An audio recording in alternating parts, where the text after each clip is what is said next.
अपने माता पिता की, अपने अपने गुरुदेव की, सभी सनातन धर्म प्रेमियों की और साचे दरबार की।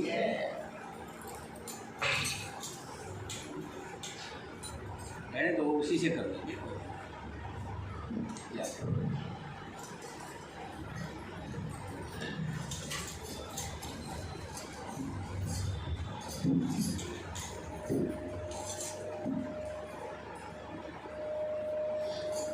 बोलिए सियापति रामचंद्र भगवान की जय।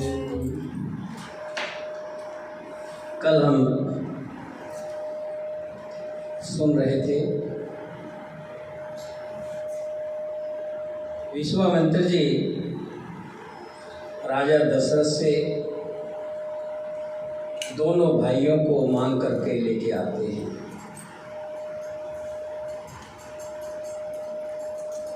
और राक्षसों का वध करने के लिए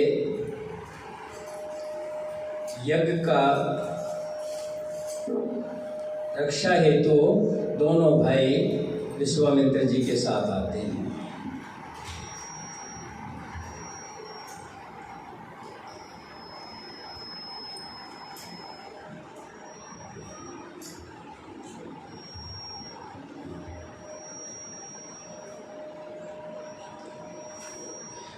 रास्ते में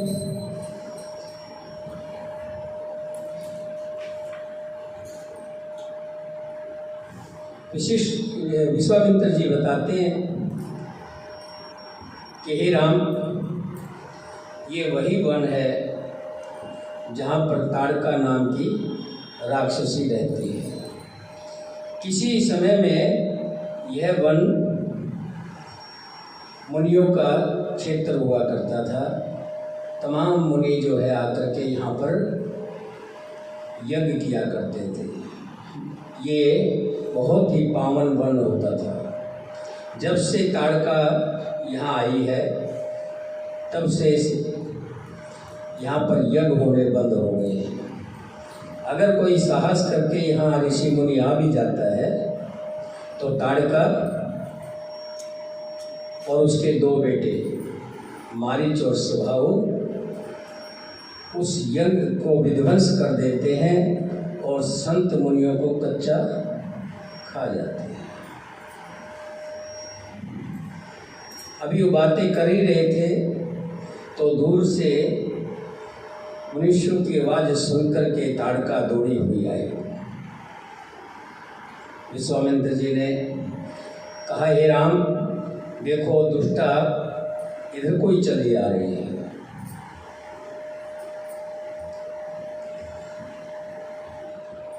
जब वो पास में आई तो दोनों राजकुमारों को देख करके ताड़का कहने लगी, अभी तक तो मैं सूखी हड्डी वाले ऋषियों को खाया करती थी, आज मुझे हष्ट पुष्ट ये दो राजकुमार मिल गए हैं। आज तो मेरा भोजन पर्याप्त होगा। विश्वामित्र जी कहने लगे, राम जी देर मत करो, इस राक्षसी का वध कर डालो। भगवान श्री राम जी कहने लगे, हे गुरुवर, हमारे माता पिता ने हमें यही शिक्षा दी है कि स्त्री को कभी भी मारना नहीं चाहिए। गुरु विश्वामित्र जी कहने लगे कि हे राम, तुम्हारी सोच बहुत अच्छी है, तुम बिल्कुल ठीक कह रहे हो। किसी भी स्त्री को मारना महापाप है, लेकिन जब वो स्त्री चंडाल हो जाए, डायन हो जाए, तो उसका वध करना पाप नहीं है। और ताड़का की एक कहानी भी है, वो मैं तुम्हें बताता हूँ। ताड़का जन्म से राक्षसनी नहीं थी। ताड़का निषकेतु नाम के राजा की बेटी थी। निषकेतु राजा की कोई संतान नहीं होती थी। उन्होंने बहुत तप किया। तब शिवजी ने प्रकट होकर कहा कि तुम्हारे भाग्य में संतान नहीं है, तुम जो चाहो वो ले लो, लेकिन संतान का वर मैं कैसे दे दूँ। निषकेतु ने कहा, हे भगवान, अगर आप मुझे दे तो संतान दे दें, वरना और कोई दूसरा वर मुझे नहीं चाहिए। तब शंकर भगवान ने कहा, तुम्हारे यहाँ पुत्री होगी, लेकिन एक चीज का ध्यान रखना कि उस लड़की को असुरों का साथ ना मिल जाए, क्योंकि उसके अंदर स्वाभाविक गुण राक्षसों के होंगे। होगी तो तुम्हारे यहाँ, लेकिन उसके अंदर गुण प्रवृत्ति राक्षसों की होगी, तो आप उसको सर्वदा राक्षसों असुरों से दूर रखना। कुछ समय पश्चात ताड़का हुई। ताड़का नाम क्यों रखा गया? क्योंकि वो असाधारण शरीर से थी। उसका शरीर बहुत मोटा तगड़ा था और कुछ ही दिनों में वो लड़की 6 साल की आयु में भी 12 साल की दिखाई देने लगी। डिवडोल हट्टा कुट्टा शरीर। राजा उसको नृत्य करने भेजता तो भी अपने मंत्रियों को साथ में भेजता कि कोई भी असुर इसके संपर्क में ना आए। एक दिन नृत्य करते करते जो नृत्य सिखा रहे थे उसने ताड़का को डांट दिया कि एक तो तेरा शरीर डिलडोल है, ऊपर से जिस तरह का तू नृत्य करती है, इस नृत्य से तो देवता तो क्या, भगवान तो क्या, तो साधारण मनुष्य भी मोहित नहीं हो सकता। तो किसी लायक नहीं है। एक राजा की बेटी होने के नाते मैं तुझे सिखा रहा हूँ, वरना मैं तेरे जैसे को सिखाऊंगी ना। वो लड़की सुनती रही और क्रोध के अंदर इतना क्रोध भर गया, वहीं से सारा सामान पटक करके तोड़ फोड़ करके वहां से भाग गया। उसके मंत्री जो थे वो पीछे पीछे थे, वो जाकर के असुरों की बस्ती में चले गए और असुरों के साथ खान पान शुरू कर दिया। जब राजा को इस बात का पता लगा तो राजा ने बेटी को बहुत समझाया, लेकिन बेटी ने अपनी आदत नहीं छोड़ी। क्योंकि 2 तरह की बातें होती हैं, एक होती है प्रवृत्ति और एक होती है निर्वृत्ति। प्रवृत्ति तो वो होती है जो किसी की साथ संगत से बदली जा सकती है, लेकिन निवृत्ति जो अंदर से शरीर के अंदर, जिसको आजकल जेनेटिक बोलते हैं, अगर जन्म के गुण हो उनको बदलना बड़ा मुश्किल होता है। उस लड़की ने, ताड़का नाम की जो लड़की थी, उसने सोचा कि मैं ऐसे युवक के साथ शादी करूंगी जो महाबलशाली हो। उसने सभी के साथ जोर आजमाइश की, लेकिन उसको अपने मुकाबले का कोई भी पति नहीं मिला। एक दिन जंगल में एक राक्षस तपस्या कर रहे थे शंकर भगवान की। उसको जाकर के उसको जगाना शुरू कर दिया कि मेरे साथ मुकाबला करेगा। तभी उसका पुत्र, जिसका नाम सिंधु था, क्या था, सिंधु, वो आया। उसने देखा कि मेरे पिता को ये तपस्या भंग कर रही है, ये यक्ष की लड़की है, तो उसने उसको काफ़ी लताड़ा। दोनों की आपस में बहुत कुश्ती हुई और जैसे ही उसकी जो तपस्या कर रहा था, आँख खुली तो उसने देखा कि दोनों आपस में खूब जोर आजमाइश से भिड़ रहे हैं। लड़की ने, ताड़का ने कहा कि मैं आपकी तपस्या को भंग नहीं कर रही थी, मैं तो सिर्फ अपने योग्य पति ढूंढ रही थी कि कोई मेरे बराबर का बलशाली हो। तब लड़के के पिता ने, सिंधु के पिता ने कहा कि मेरा बेटा इस लायक है, मैंने तुम दोनों की आजमाइश देखी है। दोनों ने शादी कर ली। जब राजा को इस बात का पता लगा तो उन्होंने अपनी बेटी को बुलाकर बहुत समझाया, लेकिन बेटी नहीं मानी। राजा ने उसको श्राप दे दिया कि तू जिंदगी में कभी सुखी नहीं रहेगी। और ये बहनों हकीकत भी है, जो माँ बाप को सताकर दुखी करके कोई कार्य करता है उसमें कभी भी वो सुखी नहीं रहता। उधर मारीच नाम का पुत्र हुआ। दूसरा बच्चा होने वाला था, लेकिन पिता निष्ठेतु जो थे उसके मन में बेटी बड़ी तपस्याओं से ली थी, बड़ी प्यारी बेटी थी, उसका मोह नहीं गया। वो अगस्त मुनि के पास गए और कहने लगे किसी तरह से भी मुझे मेरी बेटी वापस दिलवा दो, कोई भी कार्य करो। अगस्त मुनि ने तप किया। तप करने के पश्चात उनको एक शक्ति प्राप्त हुई और कहा कि जो भी अब ताड़का के आसपास में असुर आएगा वो जल करके भस्म हो जाएगा। ताड़का का पति सिंधु जब अपनी पत्नी ताड़का के पास आया और जैसे ही उसको छुआ वैसे ही मर गया, जल करके भस्म हो गया। ताड़का बड़ी दुखी हुई। उस लड़के के पिता जो राक्षस थे उसने बताया कि तुम्हारे पति की मौत नहीं हुई है, इनकी हत्या की गई है। ऐसे ऐसे अगस्त ऋषि ने एक शक्ति कवच इसके चारों तरफ डाल दिया था, जिसको छूने से तुम्हारा पति मारा गया है।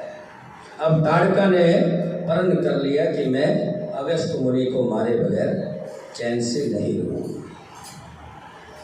अपने एक बेटे मारीच के साथ अगस्त मुनि को मारने के लिए चल पड़ी। अगस्त मुनि तपस्या में बैठे हुए थे। उस ताड़का ने बहुत कोशिश की, लेकिन अगस्त मुनि के शक्ति के सामने वो पराजित नहीं हुए। ताड़का का कोई भी वो नहीं चला और अगस्त मुनि वहाँ से अंतर्ध्यान हो गए। ताड़का ने उस दिन प्रण कर लिया कि आज के बाद इस वन के अंदर कोई भी संत आएगा, कोई भी ऋषि अगर यज्ञ करेगा तो मैं उसको जीता नहीं छोड़ूंगी। कि हे राम, उसी दिन के बाद से ये तपस्वियों को मारती है, उनका खून पी जाती है। तब राम ने अपना बाण उठाया, धनुष में डाला,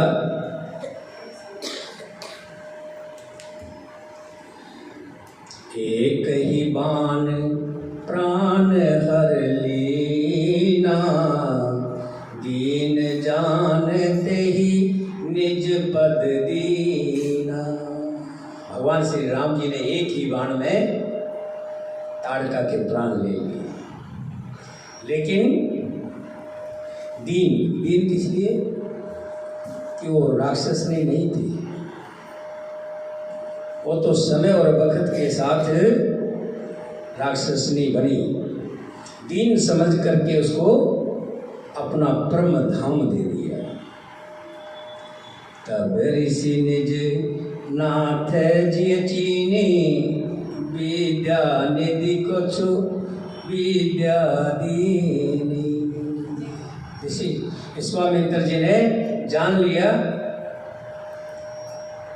जान तो पहले नहीं थी, ये पहली परीक्षा थी कि जब एक ही बाण से उस ताड़का को मार दिया जो किसी के भी मारने से नहीं मरती थी। विश्वामित्र जी कहने लगे, जाते लागन क्षुधा पिपासा, अतुलित बल तन तेज प्रकाश।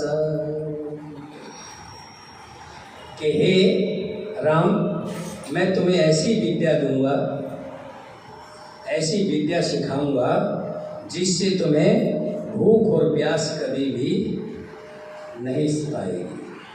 व्यक्ति को दो ही चीज सताती है, भूख और प्यास। इसके चलते बहुत कुछ कर देता है। ये जो पेट की भूख है ये बड़ी भयंकर होती है। एक बार 4 सैनिक, मैंने कहीं पढ़ा है, 4 सैनिक एक टापू होते जो चारों तरफ समुंदर हो और बीच में कुछ जगह होती है, उसको टापू कहते हैं। उस टापू में उनका विमान गिरा और वो वहीं पर उतर गए। चारों तरफ पानी ही पानी है, कुछ भी नहीं, उस टापू पर घास भी नहीं है। 2 दिन तक तो चल गया भूखे प्यासे। तीसरे दिन तीनों ने मिलकर के सलाह की कि एक को फाड़ करके खाएंगे। एक कमजोर था तीनों से, तीनों ने उसको पकड़ा और फाड़ा और उसको नोच के खाए। 2 दिन तक उनकी जो उदर तृप्ति थी हुई, पेट की आग बुझी। तीसरे दिन फिर, अब उनमें से 3 बचे थे, एक को पकड़ करके खा गए दोनों। कुछ दिन बाद फिर उनमें से 2 में से एक बचा था, आपस में जो एक तगड़ा था और दूसरे को पकड़ करके कच्चा खा गए। ये हकीकत है, सच्चाई है। पेट की आग बहुत बुरी होती है। ये तो हमें इसलिए नहीं पता लगता कि दोनों टाइम हमें खाना मिलता रहता है, कुछ न कुछ खाते रहते हैं, इसलिए हमें इस पेट की आग का पता नहीं है। पेट की आग बहुत बुरी होती है। कि हे राम, मैं तुम्हें ऐसी विद्या सिखाऊंगा कि जिससे तुम्हें भूख और प्यास ना लगे और शरीर अतुलित बल और तेज का प्रकाश हो। आयुध सर्व समर्प के प्रभु निज आश्रम आन, कंद मूल फल भोजन दीन भक्ति हित हान। सियावर जय जय राम, मेरे प्रभु राम, जय जय राम,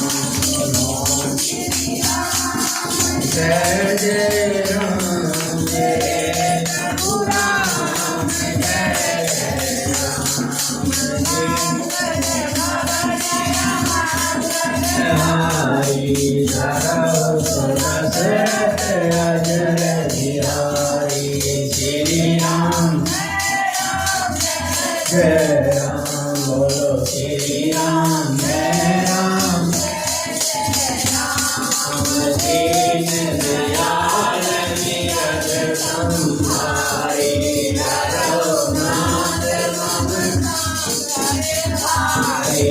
श्री राम जय राम, जय जय राम, बोलो श्री राम।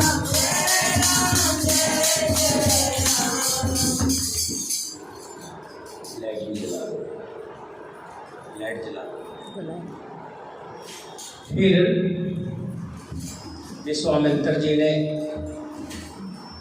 एक ऐसा धनुष राम जी को दिया जो अपार शक्तियों से भरपूर था। प्रभु श्री राम जी को अपने आश्रम में ले आए और उन्हें परम हित जानकर भक्ति पूर्वक कंद मूल और फल का भोजन दिया। प्रातः कहा मुनि सन रघुराई, निर्भय जग करो तुम जाई। प्रातः होते ही भगवान श्री राम जी ने कहा, हे मुनियों, तुम निर्भय होकर के यज्ञ करो। होम करण लागे मुनिझारी, आप रहे मख की रखवारी। सभी ऋषि महात्मा होम कर रहे हैं, यज्ञ कर रहे हैं, और भगवान राम और लक्ष्मण जी उनकी रखवारी कर रहे हैं। सुन मारिस निशाचर क्रोही, ले सहाय धावा मुनि द्रोही। बिन फरमान राम ते मारा, सत जो जन गया सागर पारा। मारीच जो ताड़का का बेटा था, उसने देखा धुआं हो रहा है, ऋषि यज्ञ कर रहे हैं। उस यज्ञ को विध्वंस करने के लिए मारीच आया। भगवान श्री राम जी ने एक संकटे का, जिसकी कलम बनती है, बिना फन वाला उठाया और उसको मारा। उस बिना फन वाले बाण के लगने से मारीच जाकर के 7 योजन 100 कोस समुंदर पार जहाँ लंका थी वहाँ जाकर के गिरा।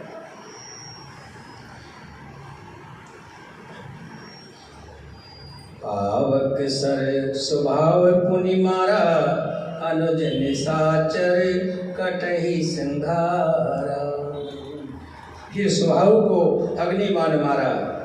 इधर छोटे भाई लक्ष्मण ने राक्षसों की सेना का संहार कर डाला। मारे असुर द्विज निर्भरकारी, स्तुति करें देव मुनिझारी। इस प्रकार राम जी ने राक्षसों को मारकर मुनियों को निर्भय कर दिया। तब सारे देवता और मुनि भगवान श्री राम जी की स्तुति करने लगे। तह पुनि कुछुक दिवस रघुराया, रहे कीन विपरण परदाया। भक्ति हेत बहु कथा पुराना, कहें विपर जदपि प्रभु जाना। कुछ दिन वही मुनियों में ब्राह्मणों में रहे, और मुनि और ब्राह्मण तरह तरह की कथा सुनाते हैं। जबकि प्रभु तो सब जाने जाते हैं, फिर भी मनुष्य लीला के तहत बड़े ध्यान से सुनते हैं। तब मुनि सादर कहा बुझाई, चरित एक प्रभु देख ही जाए। विश्वामित्र जी कहने लगे कि हे नाथ, हे राम, अब यहाँ से चलना चाहिए। एक चरित्र और देखना है। पहले मैंने बताया था ना, क्या?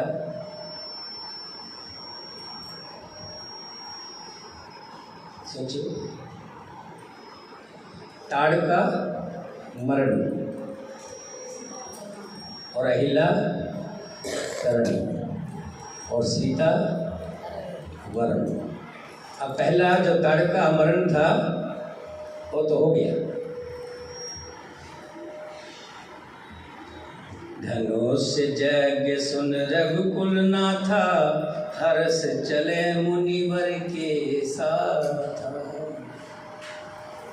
उसके पश्चात मुनि ने आदरपूर्वक समझाकर कहा है, हे प्रभु, चलकर एक चरित्र और देखिए। रघुकुल के स्वामी श्री राम जी धनुष योग की बात सुनकर मुनि श्रेष्ठ विश्वामित्र जी के साथ प्रसन्न होकर के चल पड़े।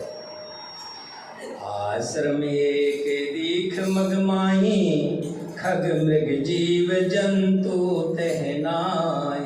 रास्ते में एक आश्रम देखा। उस आश्रम में ना तो कोई जंगली जानवर है, ना ही कोई पशु पक्षी है। ऐसा ही उजाड़ उसे देख करके पूछा मुनि शिला प्रभु देखी, सकल कथा मुनि कहा विशेष। एक शिला पड़ी है बस, और कुछ भी नहीं है। आश्रम उजड़ चुका है, ना कोई पशु है ना कोई पक्षी है, पेड़ पौधे सब सूखे पड़े हैं। तब भगवान श्री राम जी ने विश्वामित्र जी से पूछा। तब मुनि ने विस्तार पूर्वक कहानी कथा अहिल्या जी की बताई। क्या, कौन अहिल्या कौन थी, किसका ये आश्रम था।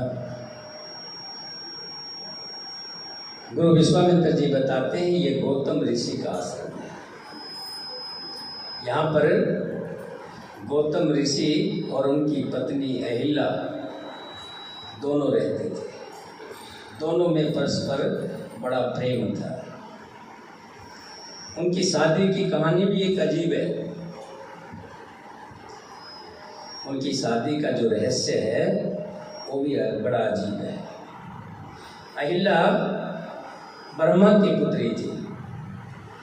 ब्रह्मा ने हजारों युवतियों के अंगों से उसको बनाया था, यानी कि ऐसा गढ़ा था उसके सामने कोई भी युवती नहीं ठहरती थी। बहुत सुंदर, हष्ट पुष्ट, बहुत ही सुंदर जो है उसको बनाया। तो इस नाते ब्रह्मा की पुत्री हुई और फिर गौतम ऋषि के सुपुर्द कर दी थी। गौतम ऋषि के आश्रम में रहती थी, वहीं खेलती थी, वहीं पर बड़ी हुई, सब कुछ वहीं हुआ। जब उसकी शादी की बात आई तो ब्रह्मा जी ने शर्त रख दी, जो तीनों लोक के चक्कर काट करके सबसे पहले आएगा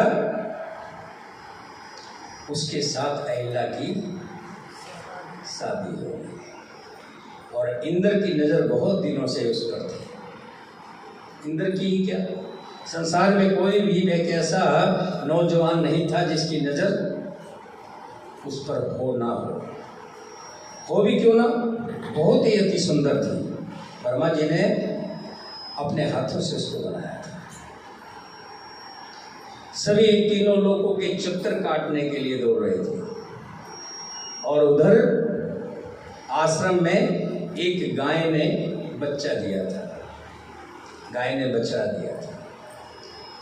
और गौतम मुनि उस बछड़े और गाय की सेवा के लिए 2-3 चक्कर काट गए। वो इस भाव में नहीं थे, 3 चक्कर काट गए। जैसे होता है ना, कुदरती होता है, गाय बहकती है, इधर उधर भागती है, तो भाग करके इधर उधर घूम करके उसको रोकना होता है। जैसे ही 3 चक्कर काटे, आकाशवाणी हुई, सबसे पहले गौतम ऋषि आए। क्योंकि बताया गया है कि गाय और नई गाय जो ब्याही हुई हो और बछड़ा उसकी कोई 3 परिक्रमा कर ले तो तीनों लोकों की परिक्रमा हो जाती है। इतना महत्व है। जैसे गणेश जी थे ना, गणेश जी और कार्तिकेय में भी इसी तरह से हुआ था कि जो पृथ्वी का चक्कर काट करके सबसे पहले आ जाएगा। अब गणेश जी तो मूसे की सवारी, मूसा तो 2.5 दिन में 1 किलो, बड़ी मुश्किल से चले 1 दिन में 2.5 किलोमीटर। और कार्तिकेय की मोर की सवारी, बताओ उसका क्या मुकाबला। अब गणेश जी के दिमाग में आई, अपने माता को बाहीं तरफ बिठाया शिव जी भगवान के, और उसके 3 चक्कर काट दिए। जैसे ही 3 चक्कर पूरे हुए, आकाशवाणी होगी, गणेश जी जीत गए। क्योंकि माता पिता के जो परिक्रमा करता है वो संसार में उसको कोई भी तीर्थ की जरूरत नहीं है, सभी का फल पा जाता है। इसी तरह से जो वृत्तांत चल रहा है कि तीनों लोग, गौतम जी तीनों लोग की परिक्रमा में हो गया कि भी गौतम जी के साथ शादी हो गई, जबकि वो तो गौतम के आश्रम में पली थी। ब्रह्मा जी ने तो उसको सुपुर्द कर दिया था, एक किस्म से बेटी के समान माना था। वही खेलती थी, वही दौड़ती थी, वही पली थी, सब कुछ हुआ था। गौतम जी के साथ शादी हुई, बड़े अच्छे उससे चल रहा था, लेकिन इंद्र को अपनी हार कबूल नहीं हुई कि उस दौड़ में इंद्र भी तो था ना। इंद्र को अपनी हार कबूल नहीं हुई, उसने किसी तरह से भी अहिल्या को पाने का प्रण कर लिया कि मैं अहिल्या को पाकर रहूंगा। चंद्रमा से दोस्ती की, जो कि पहले घड़ियां नहीं होती थी। चंद्रमा को देखते थे कि चंद्रमा किस साइड में हो गया। अगर चंद्रमा छुप जाता था तो समझो भोर होने वाली है। अब चंद्रमा जो है, उससे कहा इंद्र ने कि मेरा एक काम करना पड़ेगा। क्या? तुझे आज अर्धरात्रि में ही लुप्त होना पड़ेगा। उसने कहा ये गलत है,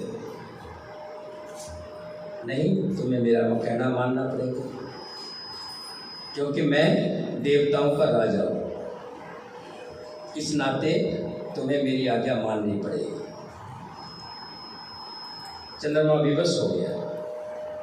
रात के 12 बजे चंद्रमा लुप्त हो गया, और जैसे ही गौतम ऋषि ने देखा कि भोर हो गई है, भोर हो गई, तो अपना स्नान करने के लिए जो भी अंगोछा वगैरह था लेकर के गंगा जी के किनारे चले गए। उधर इंद्र गौतम ऋषि का वेश बना करके अहिल्या के पास आया। अहिल्या ये नहीं जान पाई कि ये मेरे पति हैं या कोई छली है। कहा कि महाराज आज तो बड़ी जल्दी आ गया।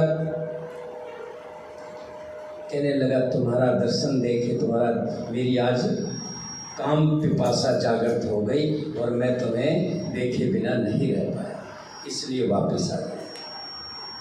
और बैठ करके पति पत्नी जैसे बैठते हैं वैसे बैठ करके अपना,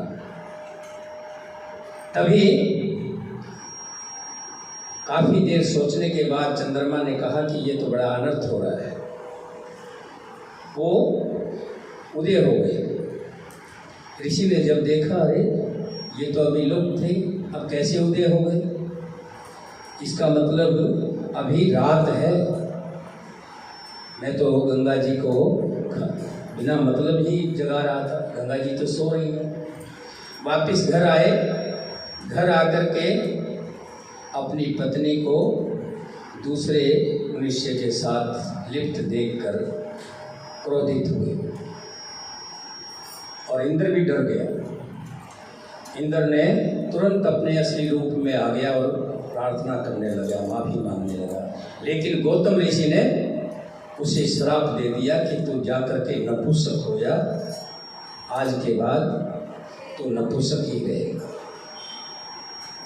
अहिल्या को भी श्राप दे दिया कि तू अपवित्र हो गई है और अपवित्र चीज मिट्टी के समान होती है, जा तू पत्थर हो गया। और उसी दिन से विश्वामित्र जी बता रहे राम को, जब अहिल्या को श्राप मिला तो अहिल्या हाथ जोड़ करके प्रार्थना करने लगी, बताने लगी कि महाराज मेरी क्या गलती है, इसने आपका रूप धारण किया था, मैं तो आपको समझ करके ही प्रेम कर रही थी, आपका रूप मैं तो अपने पति और पत्नी का ही स्पर्श कर रही थी, मेरी कोई गलती नहीं है। तब तक गौतम ऋषि का गुस्सा भी शांत हो गया था। उन्होंने कहा श्राप तो तुम्हें लगा है, पत्थर की शिला तो तुम बनोगी, लेकिन त्रेता में श्री राम जी यहाँ आएंगे उनके चरण स्पर्श तुम्हें होंगे तो तुम नारी का रूप वापस मिलेगा। तो विश्वामित्र जी कहते हैं, राम अब ये आपके चरण स्पर्श मांग रही है और इस अहिला का उद्धार करो। गौतम नार श्राप बसे उपल दे धर धीर, चरण कमल रज चाहती कृपा करो रघुवीर सियावर। मेरे प्रभु राम जय जय राम, सुनो तेरी राम। मेरे प्रभु राम जय जय राम, मंगल भवन धरो दशरथ अजर बिहारी। तेरी राम जय राम, हे प्रभु राम जय जय राम, दीन दयाल हरो नाथ मम संकट भाई। श्री राम जय राम जय जय राम, बोलो श्री राम जय राम जय जय राम। इस तरह से जैसे ही भगवान के चरण स्पर्श हुए, अहिला साप वश पत्थर की जो थी वो स्त्री के रूप में आ गई और स्तुति करने लगी। क्या? पर सतपद पावन शोक न सावन, प्रगट भय तब पूज सही। देखत रघुनायक जन सुखदायक, सन्मुख होय कर जोर रही। जोर मतलब हाथ जोड़ कर। अति प्रेम अधीरा पुलक शरीरा, मुख नहीं आवे बचन कही। अतिशय बड़ भागी चरणन लागी, जुगल नैन जलधार बही।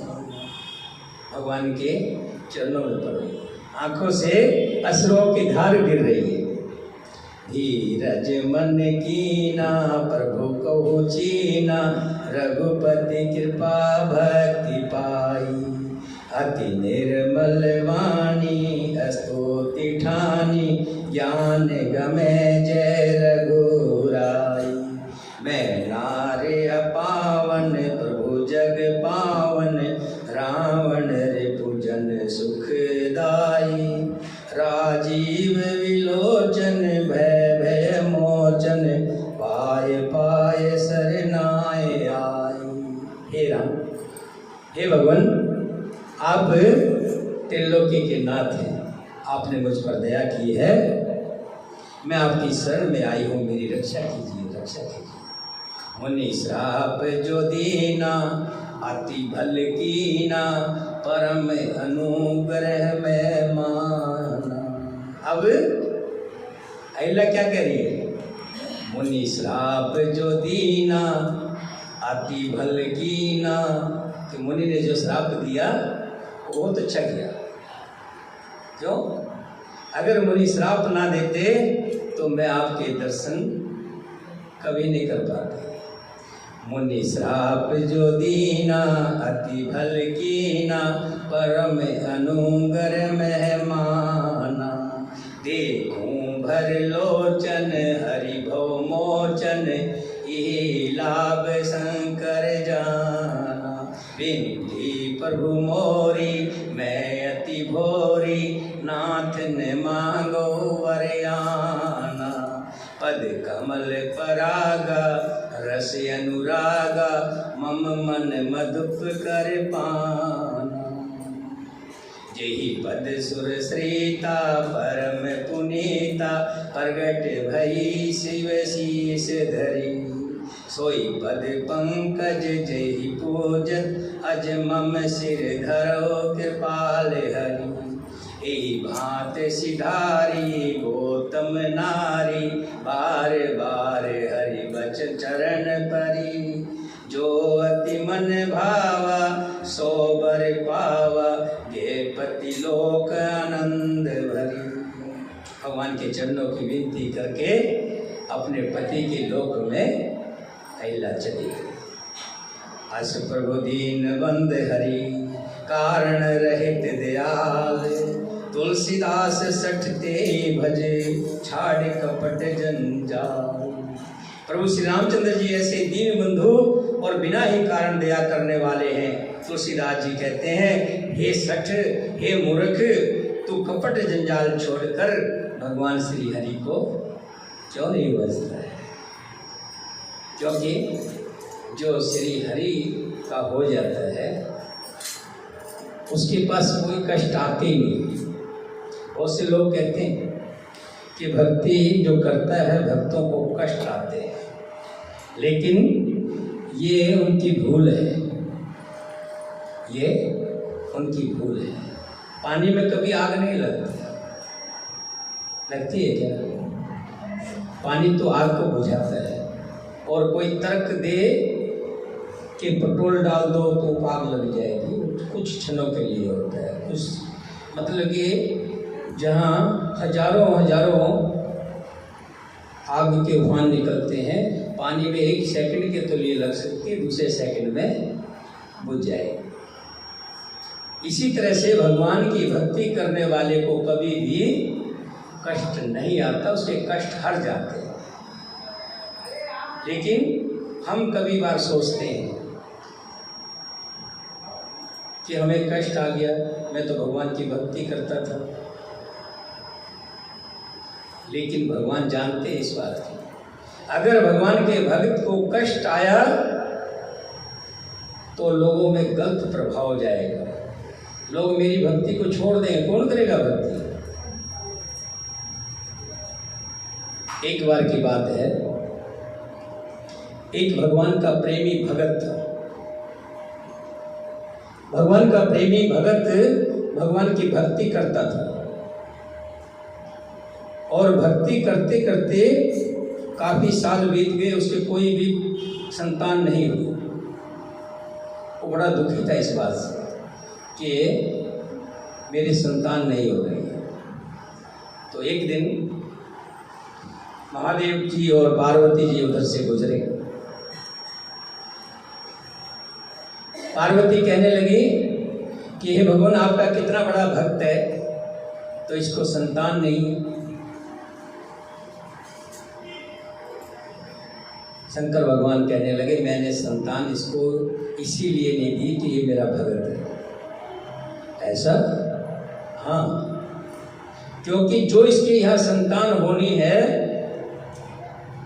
वो पिछले प्रबोध के कारण, पिछले कर्मों के कारण ऐसी संतान होगी जो इसके नाम निशान को मिटा देगी।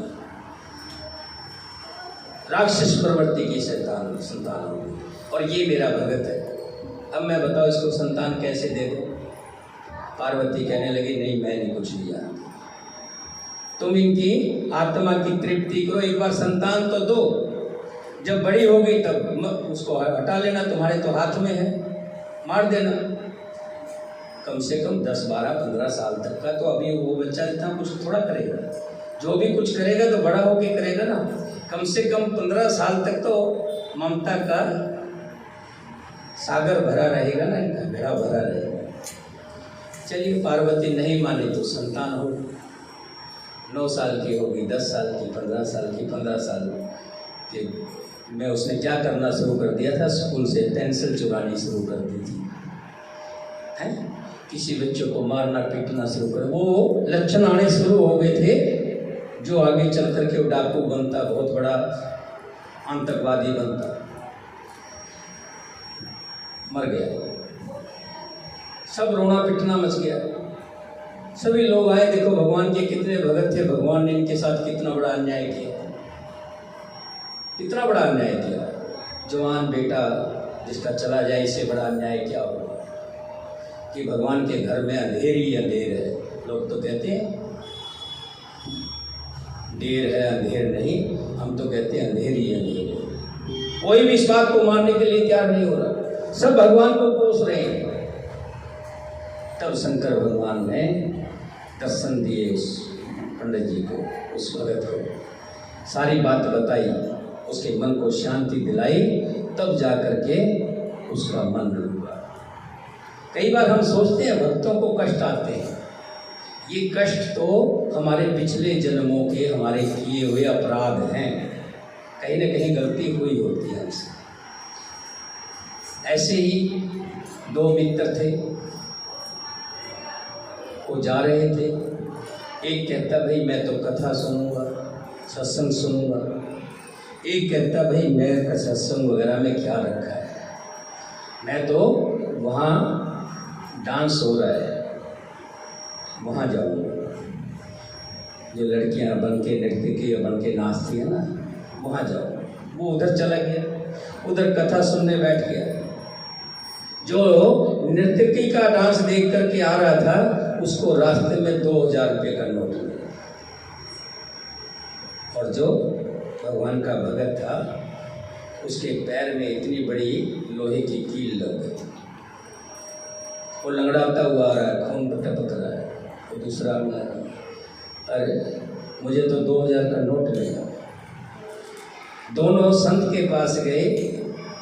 संत ने फिर उनको बताया कि इसको 2 करोड़ रुपए की लॉटरी लगनी थी, लेकिन इसके कर्म अच्छे नहीं थे तो इसको 2000 रुपये में ही,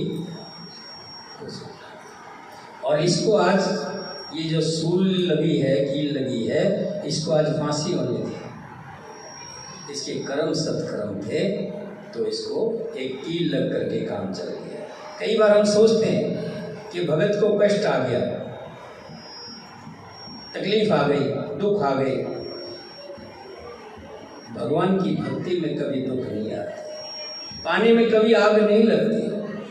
भगवान के भगत को कष्ट नहीं आते। उसके जितने कष्ट होते हैं वो 100 में से 2% रह जाते हैं, 100 में से 2% रह जाते हैं। तो इसलिए कभी भी ऐसी धारणा कोई कहे तो उसको समझाना पड़ेगा, उसके भ्रम को दूर करना पड़ेगा। जैसे पार्वती के मन का भ्रम शंकर भगवान ने कथा के माध्यम से किया, ऐसे ही संत पुरुष बार बार यही समझाते हैं।